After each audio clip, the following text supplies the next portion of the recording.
Just kind of what was the initial reaction for you and walking up the stage? What was the feeling like there?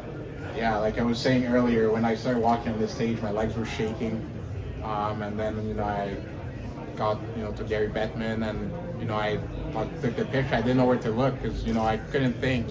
I was just so happy and so many mixed emotions. Like it's really hard to describe. All my life, this is all I've ever wanted. Not just for me, but to make my family proud. And I know there's a lot of people watching from home, so I hope that they can watch me and say that they're proud of me. What excites you about the team, and then also, had you heard anything from them before the draft? Were you kind of expecting it at all? I think what excites me is the winning culture there, and just the standards. You can tell that with leaders like Crosby, Letang, Malkin, like I've been talking a lot of, but they're good leaders, and they make the standards very high. And I'm someone that strives for greatness, pretty much. That's what I want. I just don't want to be an average player. I want to be one of the best players. So I think it's a perfect fit for me.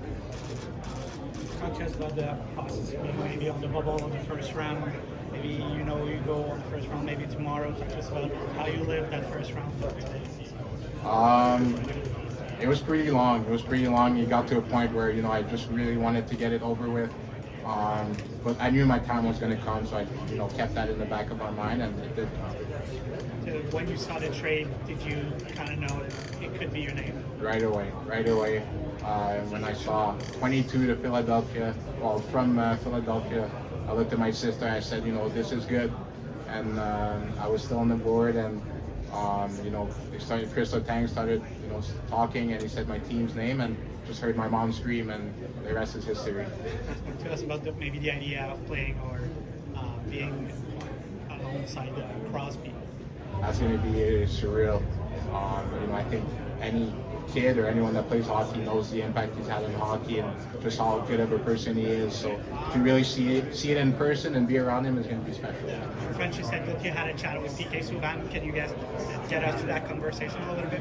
Yeah, so I was getting into the hotel and he was leaving, and started talking to him, and he was just telling me to enjoy it, have fun.